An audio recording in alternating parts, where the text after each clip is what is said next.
In today's episode, we'll revisit one of the most dramatic moments of the Second World War, the Soviet conquest of Berlin.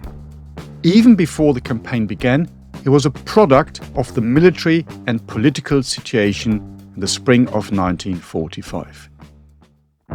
Welcome to World War II, Both Sides of the Wire, the podcast where we lift the lid, bust the myths, and explore the incredible history of the Second World War from the Allied and Axis perspectives.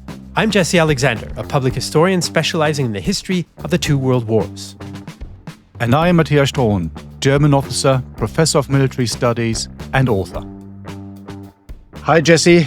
Another week, another podcast. Here we are again. So, as I just said in the intro sentence, we are revisiting one of the big battles. And in some ways, you might say it's a trip down memory lane, isn't it? Because I think the Battle of Berlin was one of the very, very first episodes that we did. I think it was episode 2, if I remember correctly. So 2, 4, so something like that. So quite a while ago, and so that was I remember it was a relatively lengthy episode, but we thought, and we had some feedback as well, that it might be quite an idea to revisit this and analyze a few things in a bit more depth. And because this is Berlin and this is us, dear listeners and dear viewers, we'll see how many episodes we're getting out of this. We're chatting about this before. Is it going to be 3 or is it going to be 40? We'll see how many we can do.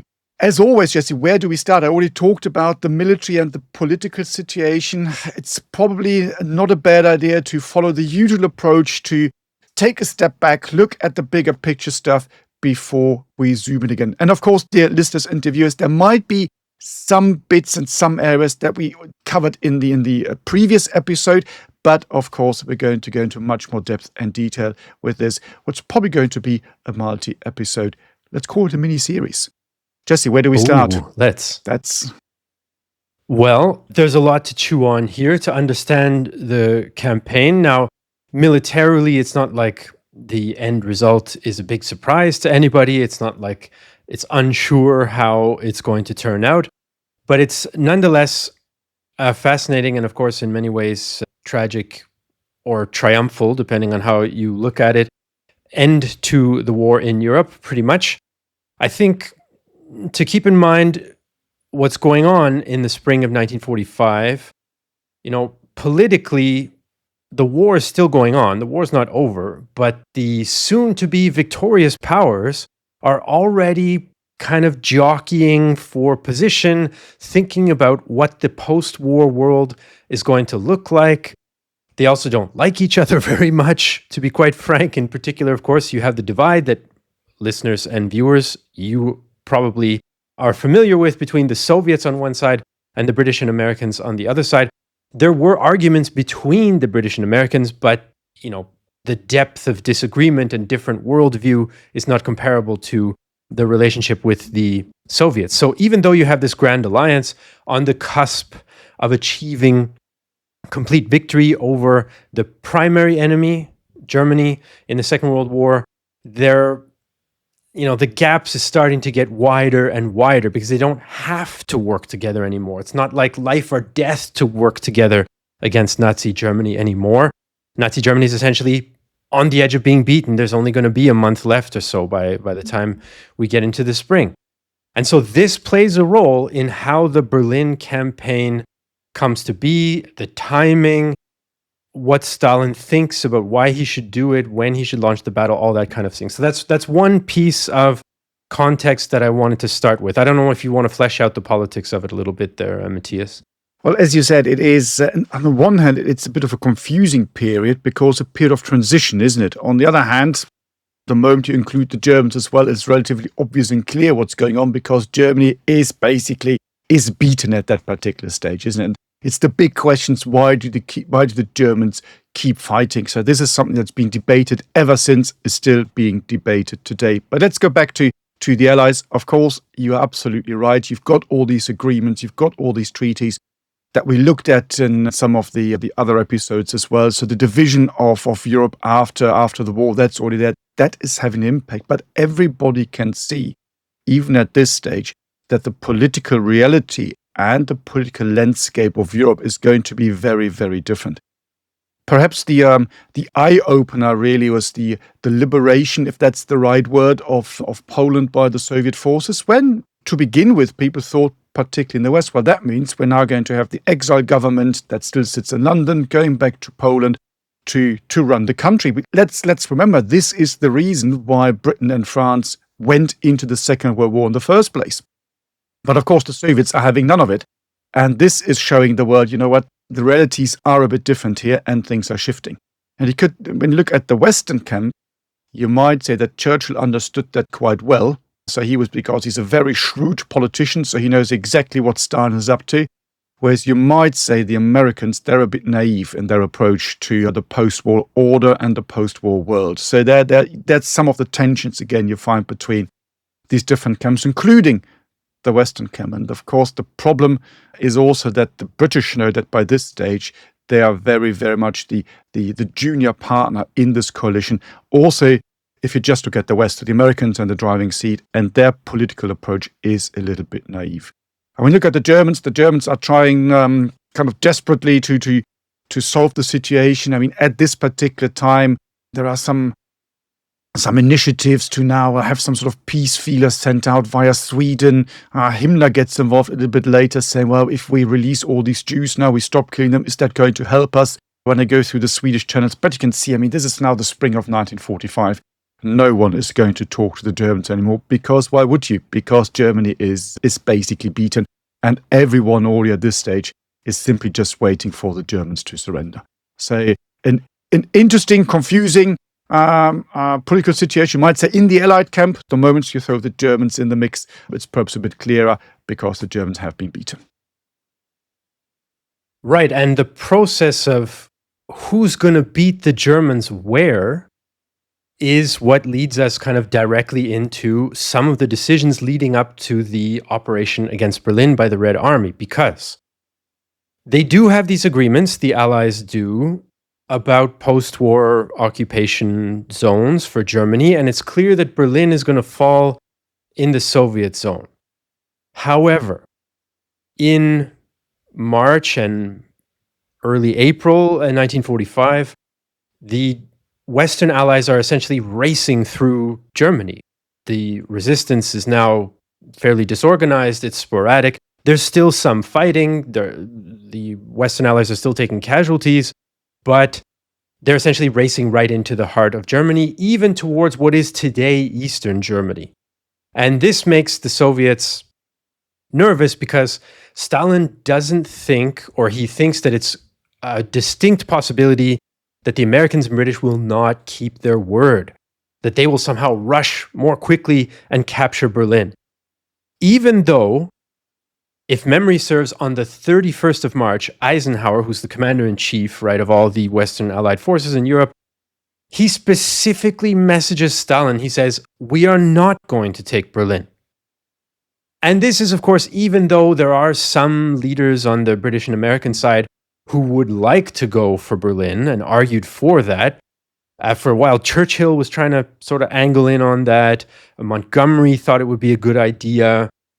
And an American General Simpson, who would have been in charge of some of the formations, who would have been assigned to this, he thought it was a great idea. Of course, you know, he's ambitious, wants to go as far as he can with his mission and to defeat the enemy and all that sort of thing. There was even, I think, a study commissioned or an estimate requested of, well, what might the casualty numbers look like if we try to take Berlin? But it doesn't go anywhere.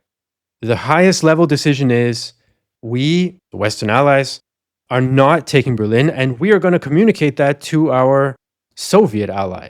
Problem is, the Soviet ally doesn't believe what they say.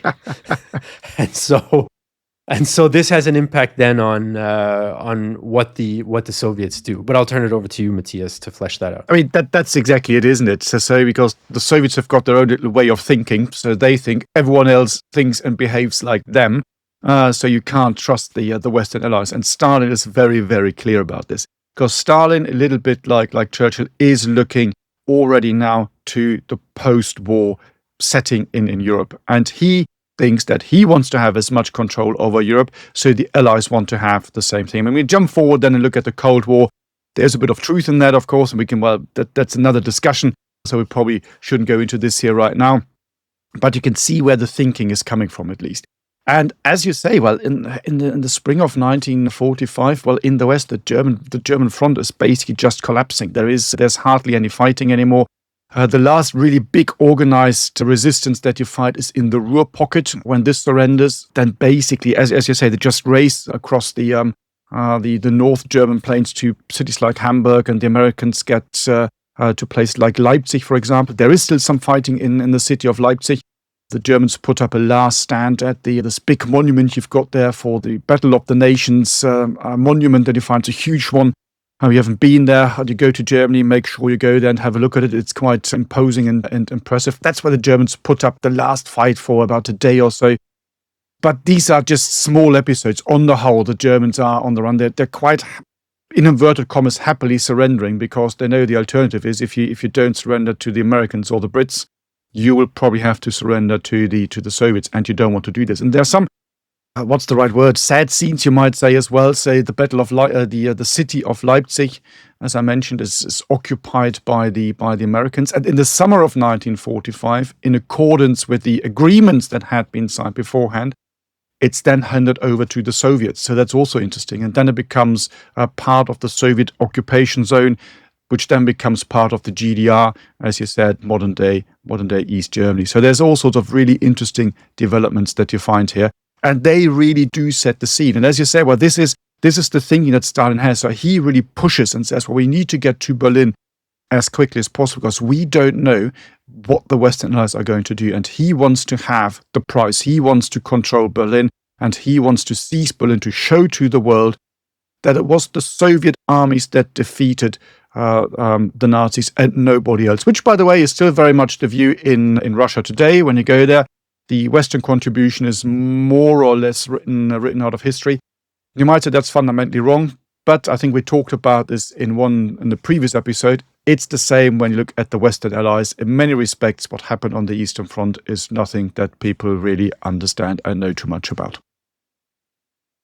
Yeah, thankfully, I feel like in the later years, in the last years, let's say, there's been a lot more attention paid in the English-speaking world, at least, to the role of the Soviet Union, the Eastern Front, the scale of it, the intensity of the fighting, the character of the fighting there, and that sort of thing. So I do think that we have started to, but for decades, yes, it was also a one-way street on this side of the historical memory divide, let's say.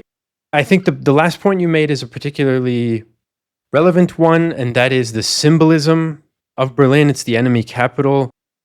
I mean, in theory, one could try to dispassionately argue, well, they're basically done anyway. Why would you waste any special effort on one more German city? Just wait, or just take it step by step, be very cautious. Husband your manpower, right? Don't take any risks. Don't rush any offensives. Don't have people getting killed for nothing in the last weeks of the war, which is basically the Western Allied approach. They go fast because there's very little resistance. But when they do hit the tiniest pockets of resistance, they're very cautious, because nobody wants to die in the last, month of the war. It's clearly coming to an end. Well, that's kind of how democracies tend to fight, and dictatorships tend, and now I'm oversimplifying here a little bit, but tend to fight slightly differently. And the Soviets certainly fought differently as far as casualties are concerned. Stalin basically says this is so important politically and to the political world that's going to come after this war that we need that prestige. We need that bragging right that we conquered the enemy's capital. They made it a centerpiece of propaganda to motivate the soldiers as well, for the home front as well, saying, in the language of the time, Berlin is the lair of the fascist beast. This is something, all of these years of suffering and death and war crimes and genocide that the Germans commit in the Soviet Union against our people. If we look at it from the Soviet point of view, nearly everybody loses someone, especially in the western half of the Soviet Union. And this city is the origin of it all. And so we have to take it. And we can't let anybody take that from us. Some of the quotes I've seen, even from lower ranking soldiers, they say, it's our right to conquer Berlin. We have earned the right through more dead than anybody else on the Allied side, and we should do it. So what this means is that Stalin accelerates the planning because he's afraid that the Western Allies might reach it. So originally it's planned for, I believe, in May, and he pushes that all the way back to April 16th, mid-April. So I think it's about 4 weeks that he accelerates this plan, which is going to put a lot more stress on the Red Army, on logistics, especially to be able to prepare for the coming campaign. And of course, when you take the symbolism a step further, the reason why he's bringing all this forward is, of course, the fear that the Western Allies will take the price and seize Berlin. It's also, once he's decided that it's going to be the Red Army that is going to seize Berlin, you need to find some sort of, first of all, a date, and that, of course, is the 1st of May, International Workers' Day. That sends out a good symbol. So, again, the army of the workers and peasants, the state of the workers and peasants has been victorious. And what better date and day to show that to the world than the 1st of May?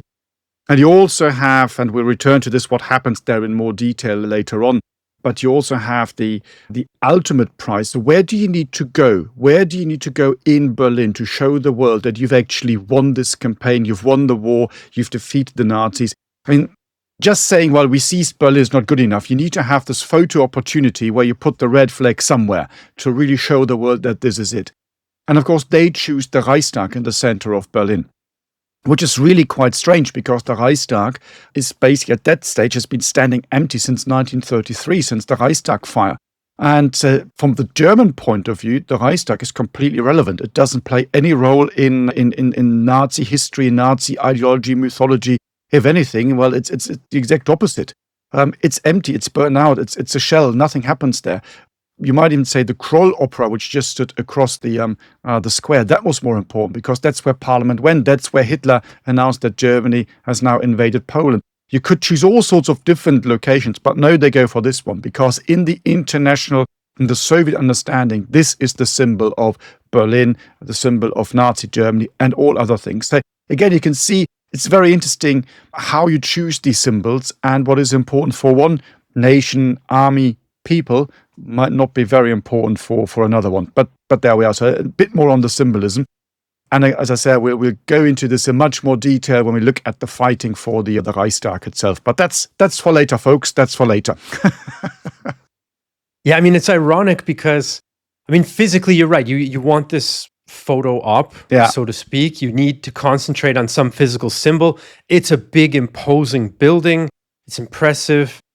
But yeah, politically, it's nothing. Yeah, if anything, it's kind of almost a symbol of a non-Nazi Germany because that was the parliament of Germany's only democracy at the time during the Weimar Republic. And before then, it was the existence of a partial democracy in Imperial Germany. I mean, maybe there's a certain irony in that Hitler used the fire at the Reichstag in 1933 as part of his, excuse for taking power and banning opposition parties, that sort of thing. And now here you have, and he blamed it on a communist, if I remember correctly. Absolutely. Yeah. And now here you have the communists using it as a symbol of the defeat of Hitler, essentially. It's a very weird twisting of the of the historical ways here. The ways of history are what's the biblical quote? Unersichtlich is the German word, but I forget the English one. Yes, history works in mysterious ways. That's very true. It does. It does, doesn't it? Yeah. Let's put it that way. Hey everybody, we just wanted to quickly jump in here and let you know about an awesome project that we have coming up that you can participate in September 2026. Matthias and I are going to be giving a battlefield tour in Berlin, looking at the fighting that took place there at the end of the Second World War in 1945. And of course, we're excited. We think it's going to be awesome, and we'd love for you to be a part of it. So Matthias, why don't you give us a little sneak peek? What are we going to do?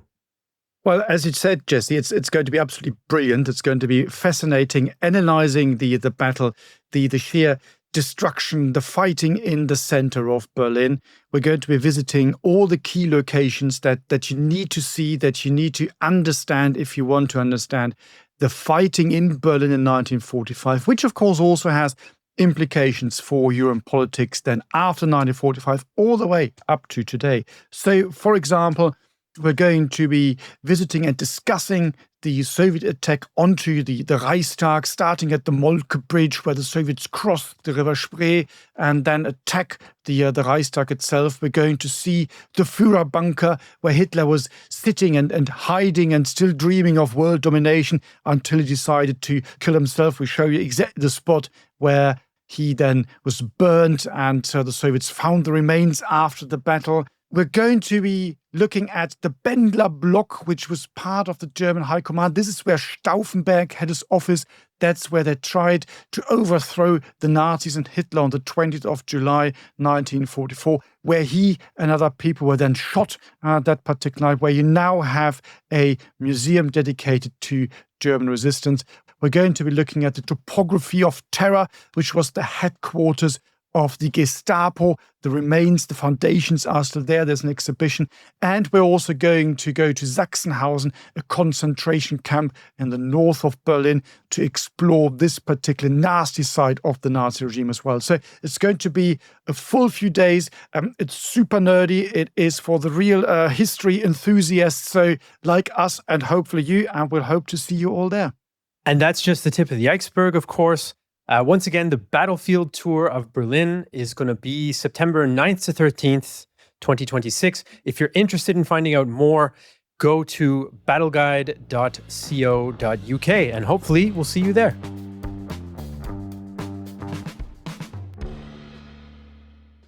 So in the end, what Stalin decides to do is accelerate the planning for all this. He calls the relevant marshals to Moscow on April 1st for a meeting. He tells them April 16th is the day you guys have to, get your house in order. And I imagine that they were probably stressed by that because that's not a lot of time to plan for an operation of this magnitude, but plan they did nonetheless. Matthias, do you want to take us through the Soviet planning a little bit? Well, the Soviet planning is an interesting one, particularly when it comes to this meeting that you just mentioned, because you might say you have a very, very clear division of lines of attacks and all these things. But so the story goes, in order to make sure that the Soviets actually do attack and manage to just rush towards Berlin and crush the Germans in front of them and make sure that you finish this operation in what is practically 2 weeks, isn't it? 16th of April to the 1st of May. That's the time frame that Stalin gives them. So he puts a map on the desk, and so the story goes. You've got the army group boundaries. In the north, you've got the first Belarusian front under Zhukov, and in the south, you've got the first Ukrainian one under Konev. And you've got these very nice dividing lines and what have you, and who's going to go where. And when you look at the very original plan, it was supposed to be Zhukov with the Belarusian front that goes all the way straight into central Berlin.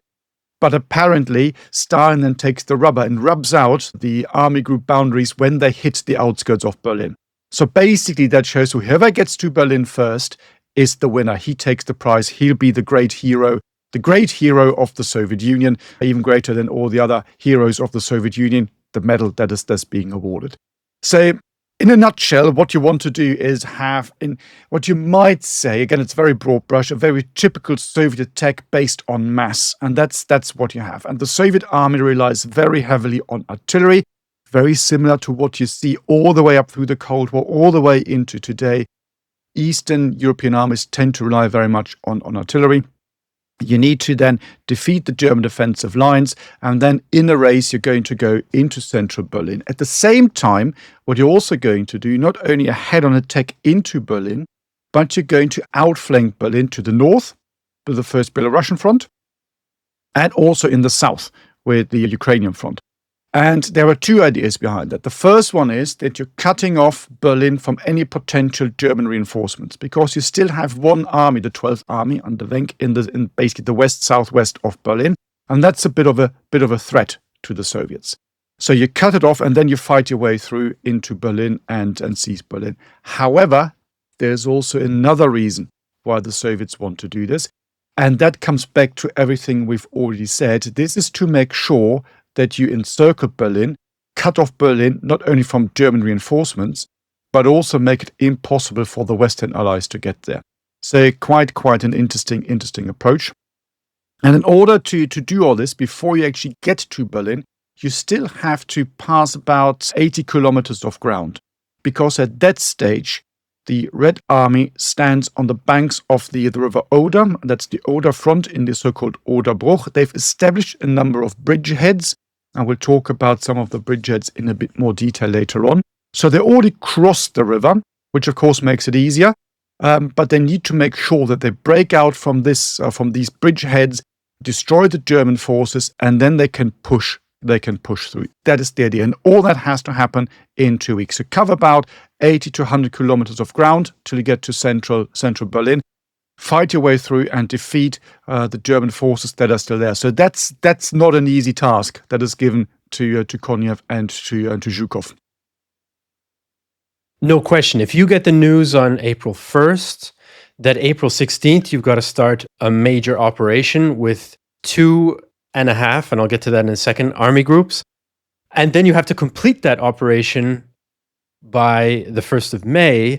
And that involves conquering a metropolis, which takes a lot of time normally, especially if the enemy wants to defend it.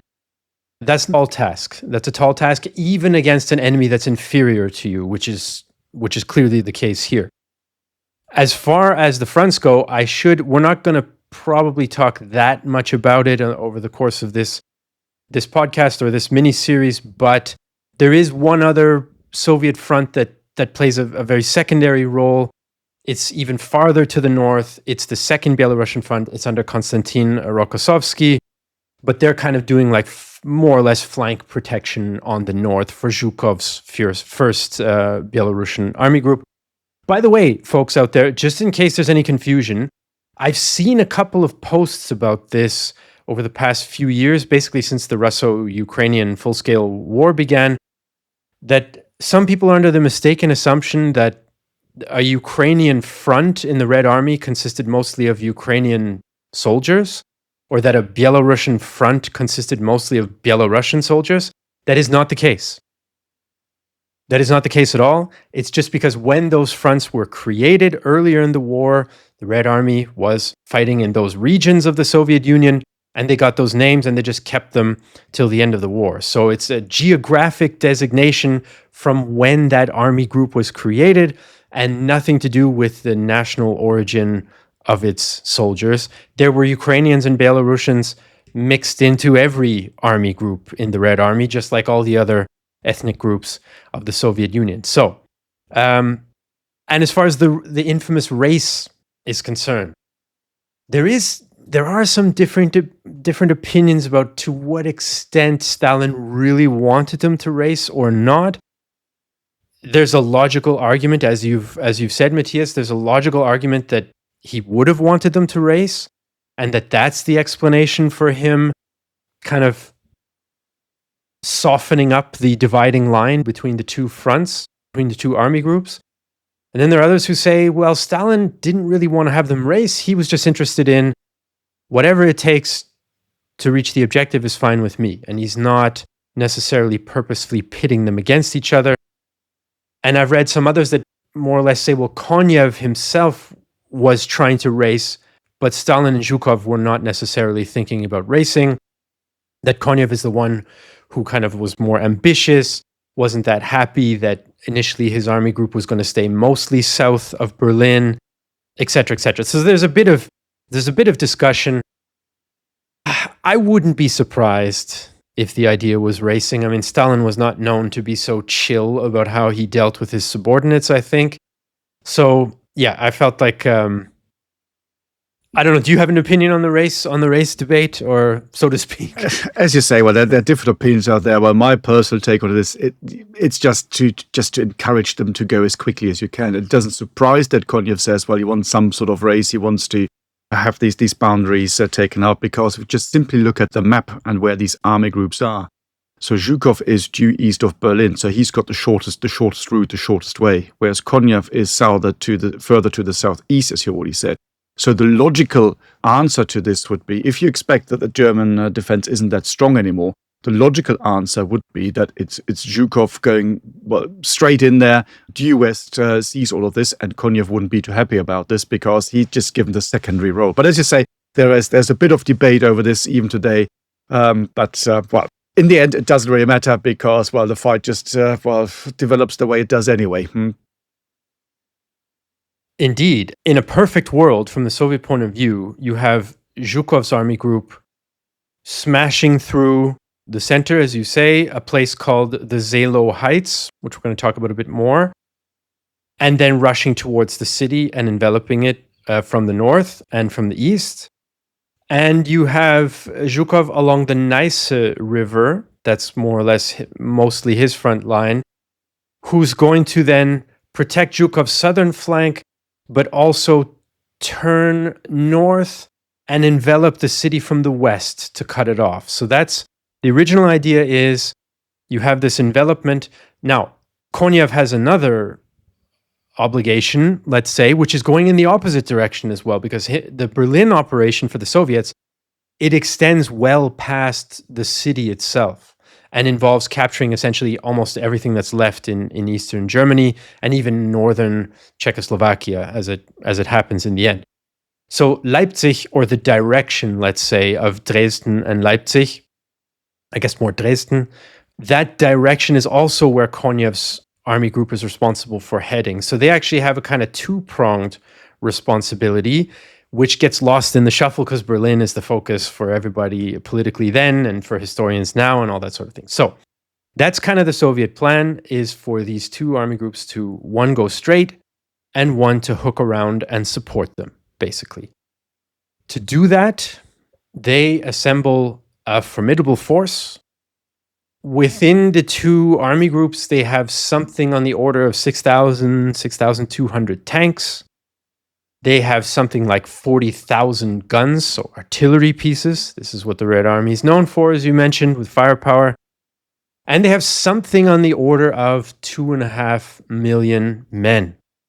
Two armies are Polish, by the way, which I think is a fact worth mentioning. You mentioned Poland's unfortunate political situation at this stage of the war. But nonetheless, there are two armies, I think in total something like 150, 170,000 men, if memory serves, you can correct me, are Poles who are fighting as a part of the Red Army. Many of them had been released from the gulags, where they'd been imprisoned by the Soviets earlier in the war, because they agreed to fight against the Germans. So kind of an echo of the very beginnings of the war in not too far from here as well. So that's kind of, and I think they have about 7,500 aircraft of the Red Air Force. That's the sort of plan and resources that the Soviets are bringing to the table. It's difficult for them to marshal this force together because they just recently sort of brought their front up to the Oder River. They had, in January, they already reached the river, which is like maybe 60 plus kilometers from the edge of Berlin. So by the end of January, they're already at the river, but only in a little kind of salient, a little narrow piece, as a result of the Vistula offensive. So they had to take some time, bring up their flanks, conquer some other places to make sure that they could get all this in order. And of course, then they've got to bring all the usual supplies, ammunition, fuel in a rush over destroyed territory that's just been fought over. So it is a Herculean achievement of Red Army logistics, and probably a testament to the fact that the Red Army can fight on a much, much, much leaner logistical chain than any other force probably on the planet at this. Oh, maybe the Japanese, but that they were able to get this in place for April 16th. Absolutely right. And again, when you look at these numbers and these figures, it's just mind-boggling, isn't it? What they can assemble here. Sometimes you need to be a bit careful as well, because these are armies that have been fighting. So even though on paper, of course, you've got very formidable forces, in reality, sometimes the numbers are a bit lower. That also, perhaps even more than to the Soviets, applies to the German forces as well. There are accounts in the Soviet forces and the Soviet force structure where they liberate more prisoners of war, and where they either send them straight to the Gulag because they didn't fight hard enough for the motherland, or they put them straight back into uniform. and make them fight. So the attack onto the Reichstag is a very famous example. And if you just think about the combat worthiness of these people, malnourished, tired, exhausted, and well, here's the rifle, well, fill up the ranks and then go. It looks great on paper, but in reality, the combat value of some of these units, of course, is a bit lower than you might expect. But nevertheless, it's a formidable force the Soviets put together. And it's always a bit probably dull and boring on something like this to just rattle through formations and units that you have. But just dear listeners and readers, just to give you an idea about what's out there on the Soviet side. You've given the numbers, Jesse. Just when we look at the Belarusian front, so this is basically what we would call an army group. I'm just going to give you the numbers of armies. And this is an army that's got several corps and several divisions in it. So these are formidable forces that you find there. So just to run through them. So in the north, starting up in the north of the so-called Oder-Havel Canal, you've got 61st Army. Then you've got the 1st Polish Army. You mentioned the Polish armies. 47th Army, 3rd Shock Army, 5th Shock Army, 8th Guards Army, 69th Army, 33rd Army. And behind that, you've got the 1st and the 2nd Guards Tank Army. So these are huge, huge formations. And just the structure, when you look at this, shows you again how the Soviets are going to fight. It's a very typical Soviet approach to warfare. So you use indirect fire, mainly artillery, to inflict casualties, to soften up the front. You then use the standard formations, in particular also these infantry formations, some tanks as well, to break into the enemy lines. You try to widen that into a breakthrough. And once you've achieved this is when then unleash the reserves, and that's the Guard tank armies. And they will basically just crush through the German rear lines, and they will then just keep going. And that's the concept of deep battle, which the Soviet had developed in the interwar period, which they've now, you might perhaps say, have perfected, so that the operational level of war at this stage, the Soviet army is really good. Tactically, it's still a different matter. There's still very heavy casualties. But that doesn't really matter to them because the armies are still large, they've got the manpower, and they are more interested in operational outcomes, which will then lead to strategic victory. That is how the Soviets think. And this is the perfect example of how they want to play this. You talked about the river, you talked about the bridgeheads. That's a challenge because you need to be able to resupply the troops. They have built pontoon bridges, they are ferrying troops across, but it's a challenge.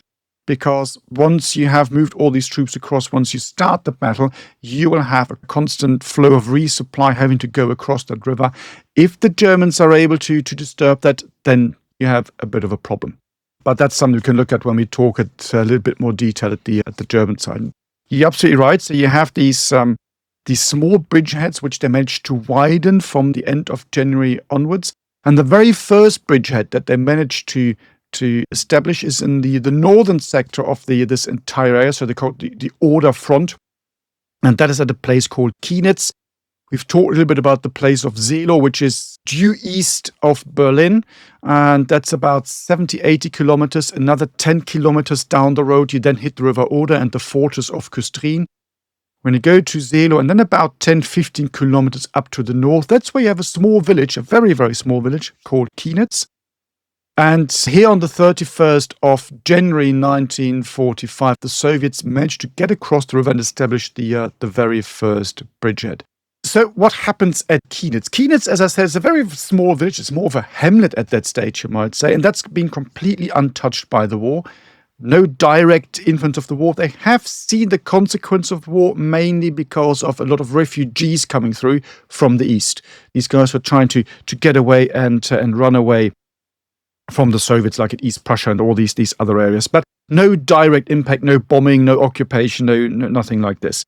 On the 31st of January, during the night, the Soviets arrive. The river is frozen, so they send out a number of patrols, and they realize there are no German soldiers in Kienitz whatsoever. It's completely free of German forces. So they send the infantry across. They're also trying to bring across some tanks and artillery pieces because the river is frozen. But actually, most of these sink in the river because the ice isn't thick enough. So they still have artillery support and tank support and direct fire should they need it from the eastern bank of the river. But it's mainly an infantry bridgehead to begin with. The population is completely unaware of what's going on. And this is interesting because there are accounts from the German side where the next morning, on the 1st of February, some school children walking out and people going about their normal business on their way to work. And suddenly, in that village, they bump into Soviet soldiers. So that's a bit of a nasty surprise to them, of course. The Germans then send out the message that the Soviets are there. They put together a battle group, a Kampfgruppe Schimpf, it's called. It's infantry only. They try to push the Soviets back into the river. That doesn't really work. They then get more reinforcements. There's troops from another infantry regiment, the 119th Infantry Regiment, and they're basically able to contain this bridgehead, but they're not able to eliminate that. So that's the very first bridgehead. And where it gets also quite interesting is when you then look at the air component, because the Germans are beginning to realize that this is potentially a difficult position here.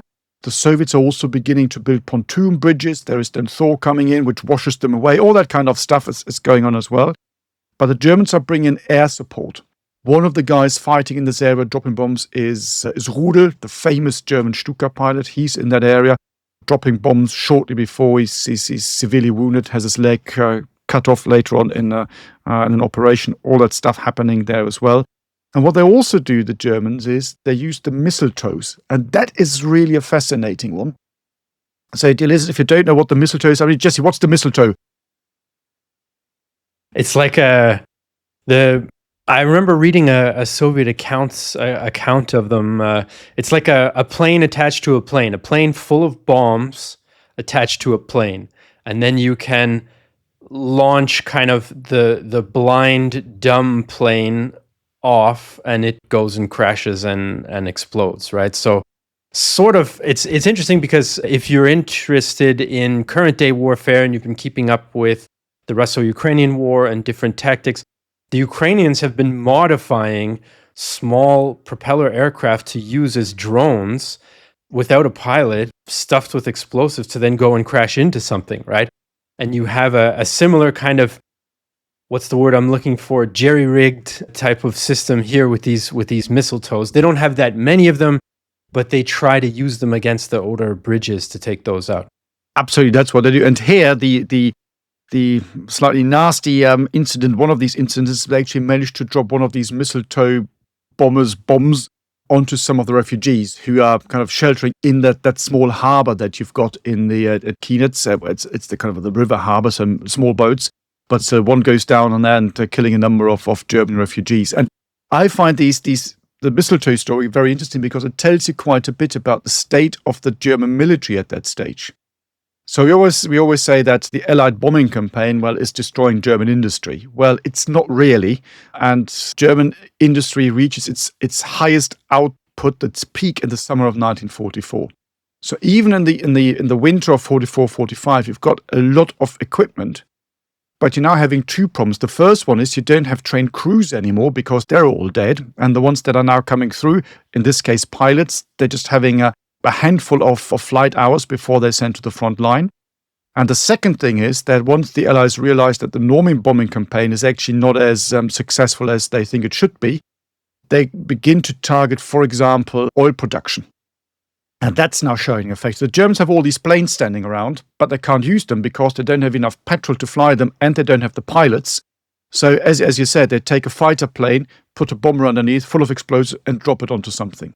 And it's just interesting. It just the small bomber, you might say, or the small flying bomb tells you a lot about the state of German military and also German industrial capacity in early 1945. So they drop these on these pontoon bridges that the Soviets are building.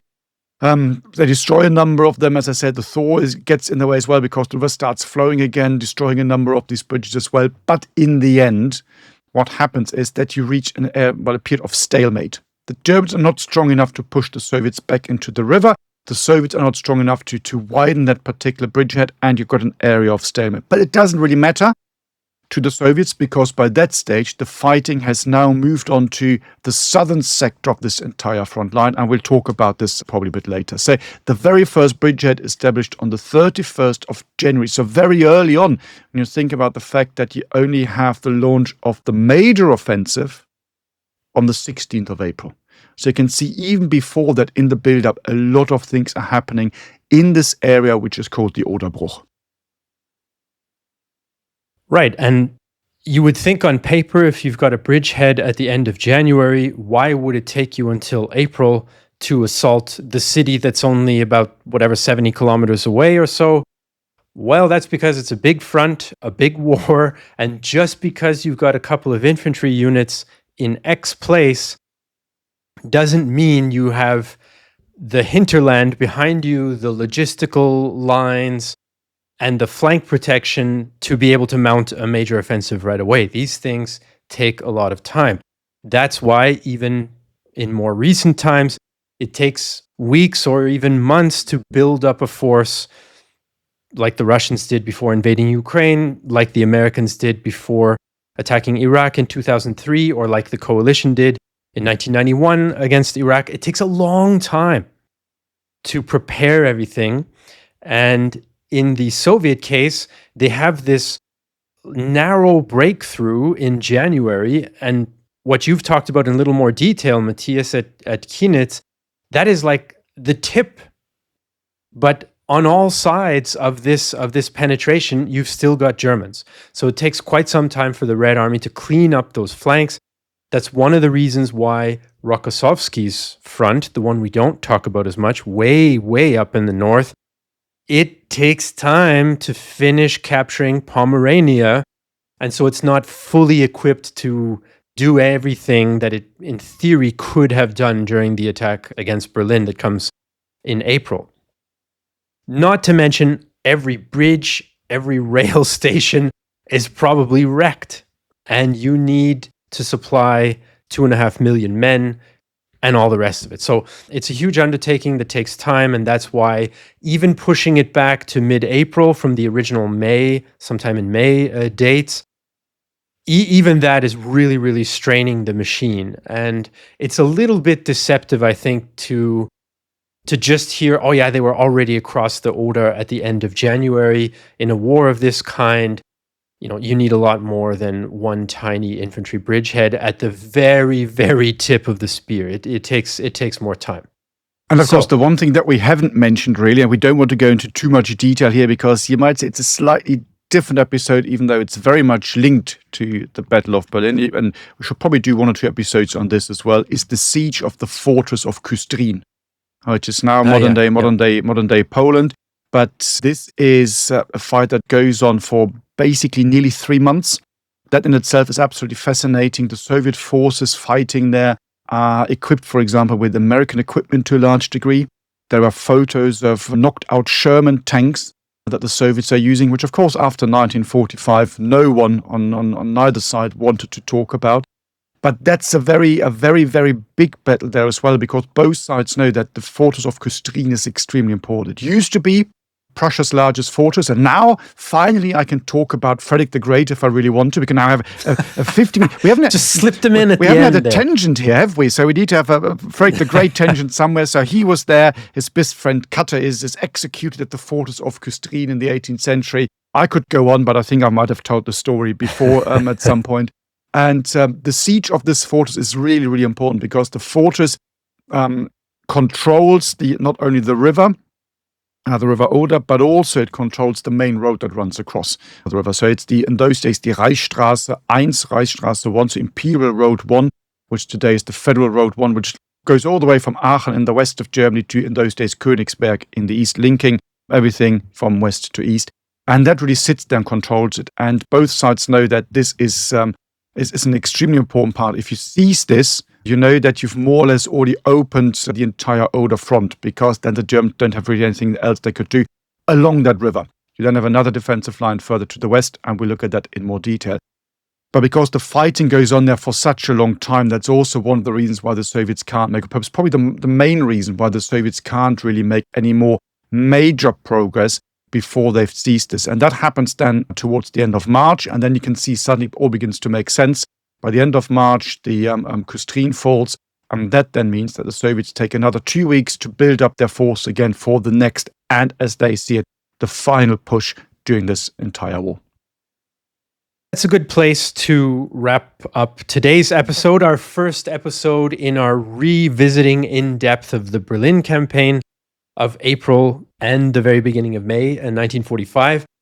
We tried to set the stage for all of you out there today. We talked a bit about the political stakes, the political situation, how that plays in to the timing of the campaign and the motivations for launching the campaign in the way that the Soviets did.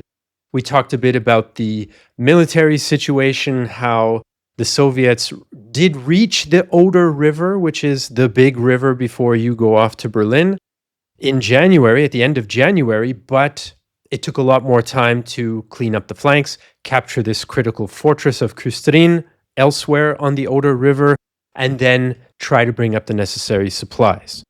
The plan for the Soviets, whether there's a race or not between Marshals Zhukov and Konyev, I guess we haven't officially decided that today. We'll let you be the judges.